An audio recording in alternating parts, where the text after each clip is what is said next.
Hello, vous écoutez l'épisode 180 du podcast Mes trucs de prof. Et aujourd'hui, je vous raconte un peu mon parcours de mes débuts comme enseignante à mon métier actuel de coach. Et surtout, je vous partage ce que j'ai appris en chemin pour traverser les changements sans perdre pied.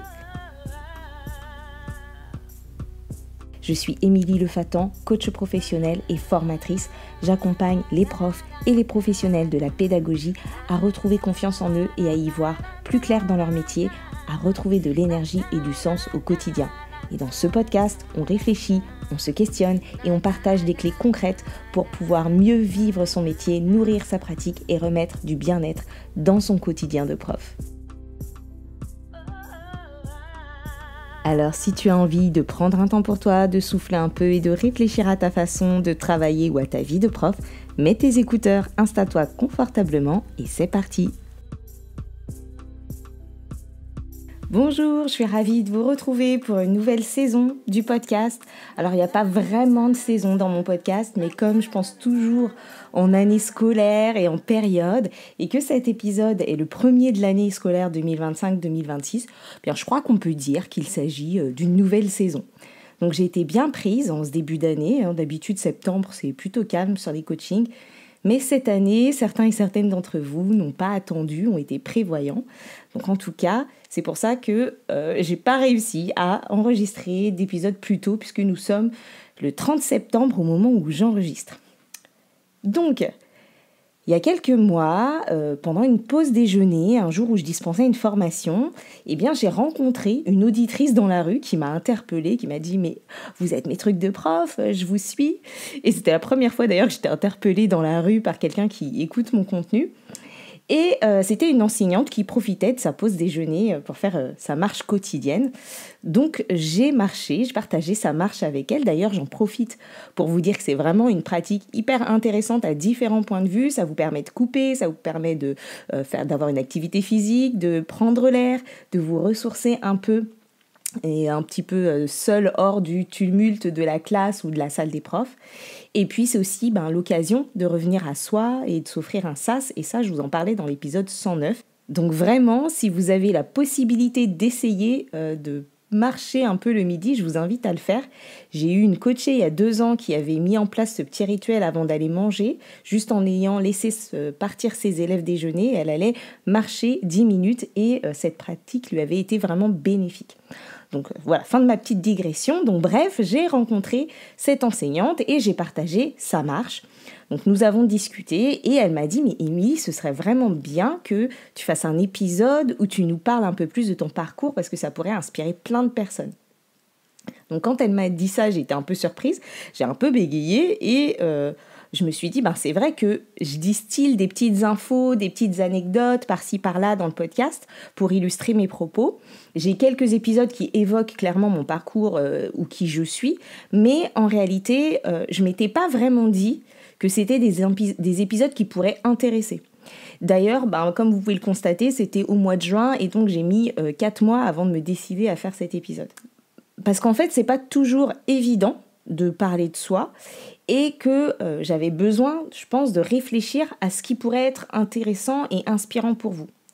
Donc voilà, après cette petite intro, pour relancer la saison, l'idée c'est de vous faire un premier épisode qui va prendre appui sur mon parcours, qui je suis, d'où je viens, où j'en suis, pourquoi je coach des profs.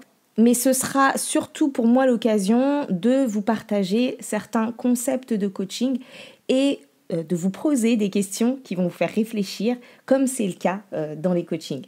Je ne vais pas vous faire l'historique de ma vie personnelle, mais je vais quand même commencer par vous dire que ma mère était institutrice et que donc j'ai connu les coulisses de l'école depuis toujours. Je savais exactement ce qu'impliquait le métier de prof et j'avais eu l'exemple d'une mère passionnée qui a aimé son métier jusqu'à la retraite. Donc ça m'a autant servi pour être lucide sur l'implication personnelle que nécessite ce métier, qu'en même temps, je pense que ça m'a aussi fait entrer dans le métier avec une représentation de la masse de travail qui ne m'a pas aidée à mettre de limites et qui a en quelque sorte normalisé, dans ma façon de voir les choses, le fait d'y passer autant de temps. Et ça, j'ai vraiment dû le déconstruire. Pendant des années, ça m'a semblé complètement normal de travailler autant. Et j'ai même pas envisagé d'essayer de ne pas le faire. C'est-à-dire que c'était même pas dans les choses que j'avais envie de faire, d'essayer de moins travailler. Pour moi, c'était complètement normal. Et en fait, ça ne me dérangeait pas. Donc, j'ai eu le concours en 2005, j'avais 21 ans et à ce moment-là, je travaillais déjà dans l'éducation nationale à temps plein depuis 2 ans, dans des classes de CP, en tant qu'assistante d'éducation, dans ce qu'on appelait à ce moment-là le plan de lutte contre l'illettrisme. Donc, en fait, finalement, j'ai quasiment jamais quitté l'éducation nationale entre le moment où j'étais élève et le moment où je suis devenue prof. Et puis à la fac, j'avais un emploi de 27 heures semaine dans un fast-food. Pourquoi je vous dis tout ça ? Pas pour vous faire mon CV, mais parce qu'en fait, j'ai mis 15 ans à questionner la place que le travail avait dans ma vie, parce qu'en fait, il a toujours été présent. Et je crois que si j'avais pu me poser certaines questions plus tôt, j'aurais sûrement évité le burn-out que j'ai fait en 2020. Et en même temps, si ça n'avait pas été le cas, ou si j'avais fait les choses différemment, je serais peut-être pas là en train de vous parler dans ce podcast, ou pas là en train à vous coacher, et peut-être que je serais toujours dans ma classe, j'en sais rien. Donc à l'époque, j'arrivais tôt le matin à l'école, je repartais tard, je travaillais le midi, je travaillais pendant les vacances, le mercredi, le samedi, le dimanche, tout le temps, en continu, et en fait, ça m'allait bien en réalité. Ça m'épanouissait et j'avais pas du tout conscience d'avoir besoin d'autre chose à ce moment-là. Et puis en plus, j'avais l'énorme chance de travailler en binôme avec une amie que j'avais rencontrée à l'UFM. Et on avait fait notre mémoire ensemble sur le Théâtre Forum. Et mes besoins, en fait, étaient nourris. Mes besoins de collaboration, d'émulation intellectuelle, d'innovation, d'entraide, de bonne humeur. Donc en fait, je travaillais beaucoup, mais je n'étais pas épuisée déjà. Et puis, mes besoins du moment étaient nourris. J'avais du temps à consacrer à mon travail, je n'avais pas d'autres engagements extérieurs et donc je pouvais à la fois travailler beaucoup et aussi voir mes amis, aller au ciné, dormir suffisamment, etc.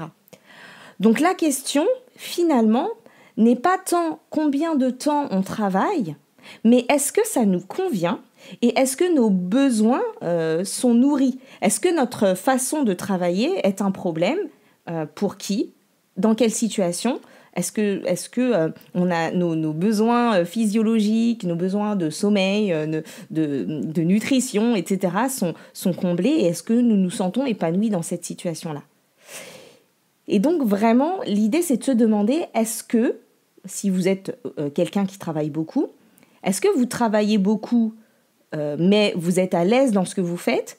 Ou bien est-ce que vous travaillez beaucoup et ça nuit à votre équilibre, ça nuit à votre santé, ça nuit à votre vie personnelle ? Et est-ce que, malgré tout le travail, tout le temps que vous investissez, vous avez quand même l'impression de ne pas être satisfaite de votre travail ?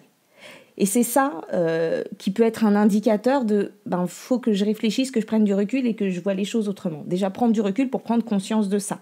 Et donc là, on touche à la conscience de soi. Avoir conscience, dans l'instant, de ce que nous ressentons, de ce dont nous avons besoin et dans quel état nous sommes. Et faire ce travail-là. Ça, c'est ça que je ne faisais pas avant et dont je n'avais pas conscience. C'est-à-dire qu'il n'y avait pas de différence entre les moments où je travaillais beaucoup et que ça m'épanouissait et avec les moments où je travaillais beaucoup et que ça me fatiguait. Donc, la question que vous pouvez vous poser là, par rapport à la place que votre travail occupe en ce moment dans votre vie, c'est « Est-ce que ça vous convient ? Oui, non. Et en quoi cela ne vous convient pas ?» Donc quand je suis devenue mère pour la première fois, c'est là que j'ai commencé à vraiment m'épuiser. Parce que j'ai continué à faire exactement comme avant, sans modifier ma façon de travailler. Et avec le recul, je crois que si vraiment j'avais pu être accompagnée, coachée, suivie à ce moment-là, ça m'aurait permis de prendre du recul, d'apprendre à prioriser, à continuer de m'écouter et à écouter mes besoins. Parce qu'à ce moment-là, je n'avais pas du tout conscience de l'impact de ce changement dans ma vie. Et ça, c'est l'une des choses à identifier dans nos vies, les périodes charnières où tout bascule. En systémie, on parle de changements de type 1 et 2, c'est-à-dire que les changements de type 1, ce sont des changements qui vont intervenir à l'intérieur d'un système, d'une organisation. Ce sont des petits changements qui ne vont pas modifier tout le fonctionnement du système, mais qui vont créer quelques petites instabilités et où une petite adaptation de notre comportement, de notre façon de faire, va permettre en fait au système de fonctionner comme avant, de se remettre à fonctionner ou de continuer de fonctionner. Donc ça veut dire que on a parfois des petits changements qui vont nécessiter qu'on s'adapte, qu'on réajuste des choses, et ça c'est un peu le quotidien, mais voilà, un peu plus important, mais qui vont nécessiter de petites adaptations. Et puis parfois, nous vivons donc ce qu'on appelle des changements de type 2. Là, c'est tout le système qui change. C'est-à-dire que c'est vraiment un changement plus profond qui va en quelque sorte modifier les règles du jeu, qui va modifier le fonctionnement du système.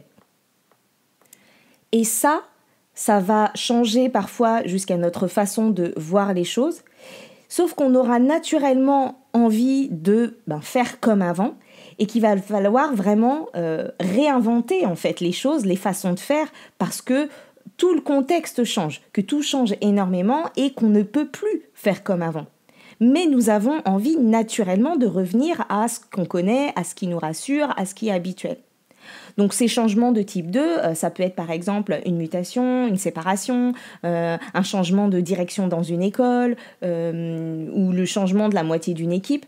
Par exemple, si on est dans une école et que il y a un collègue qui est absent pendant quelques semaines, là on va plutôt être sur un changement de type 1, ça va avoir des répercussions bien sûr sur le quotidien et sur le fonctionnement, mais on va réajuster, on va répartir les élèves, ou il va y avoir un remplaçant, on va réexpliquer 2-3 choses, réajuster 2-3 choses, et l'école va continuer de fonctionner comme elle fonctionnait.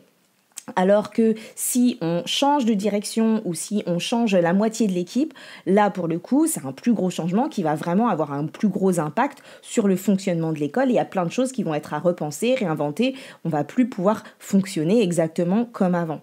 Donc tous ces changements, devenir parent, une mutation, une maladie, une séparation, tout ça ce sont des changements plus importants, des changements de type 2 qui vont nécessiter de plus gros changements, de plus grosses réadaptations.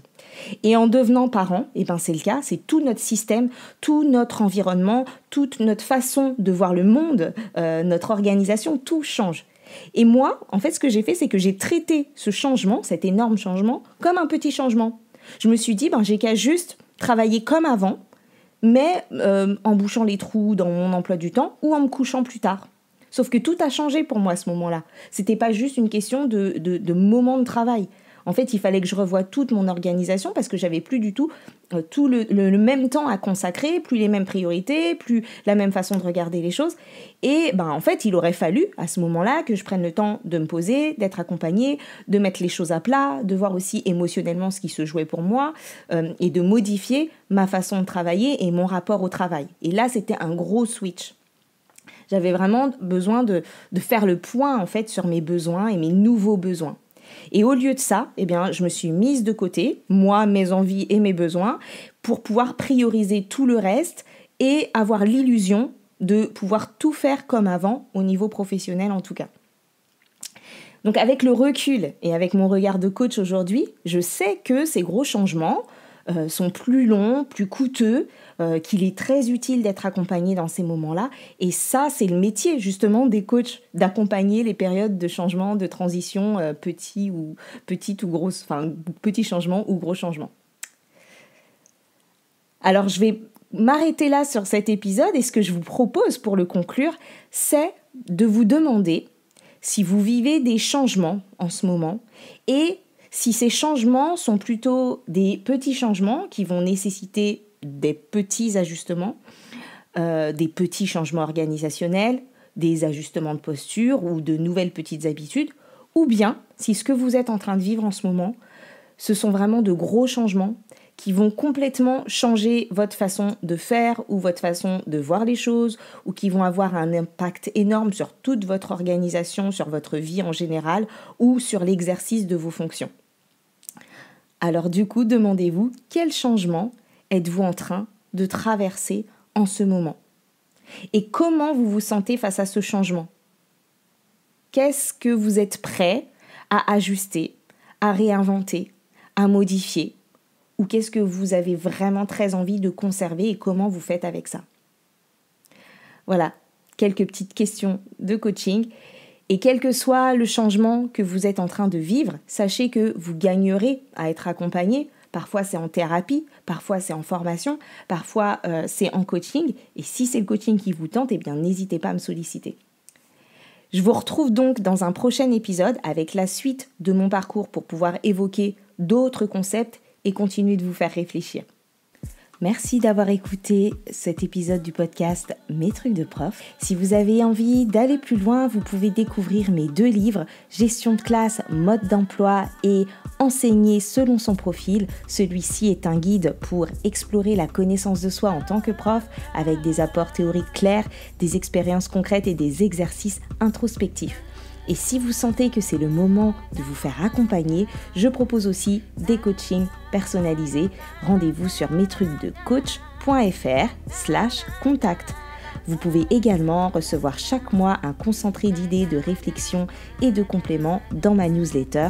Pour vous y inscrire, rendez-vous sur metrucsdecoach.fr/newsletter et tous les épisodes du podcast sont disponibles sur metrucsdeprof.fr ou sur votre application de podcast préférée. Et si le podcast vous plaît, pensez à lui attribuer quelques étoiles et pourquoi pas un petit mot. Et surtout, partagez l'épisode, c'est le meilleur moyen de soutenir le podcast et de faire connaître mon travail à d'autres. Je vous retrouve très bientôt pour un prochain épisode et d'ici là, prenez soin de vous. Bye bye.